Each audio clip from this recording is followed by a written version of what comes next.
ధనియాల వల్ల మనకు ఉపయోగం ఏందో ఇప్పుడు మనం తెలుసుకుందాం. ధనియాల వల్ల మనకు ఉపయోగం ఏంటో ఇప్పుడు మనం తెలుసుకుందాం. ధనియాలను కొంచెం తీసుకొని నీళ్ళల్లో వేసి ఏడి చేసి మరిగించి ఆ నీళ్లు రోజుకు 2 సార్లు 2 కప్పులు మోతాదులో తీసుకున్నట్లయితే మనకి చాలా ఉపయోగాలు అనేవి ఉంటాయి. ఉపయోగాలు ఏంటి?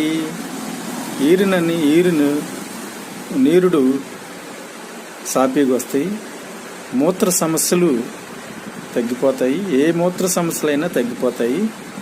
మరి యూరిన్లో ఈరియం పడిపోకుండా తగ్గుతుంది. మరి యూరిన్లో ఇన్ఫెక్షన్ ఉండా కూడా తగ్గిపోతుంది. ఏంది? యూరిన్లో ఇన్ఫెక్షన్ తగ్గిద్ది, యూరిన్లో ఈరియం పడిపోవటం కూడా తగ్గిద్ది. మరి యూరిన్ సాఫీగా వస్తాయి, మూత్ర సమస్యలు ఏవైనా కూడా తగ్గిపోతాయి. ఈ ధనియాల వల్ల మనకు అన్ని ఉపయోగాలు ఉన్నాయి. Thank you. Please subscribe and like. Thank you.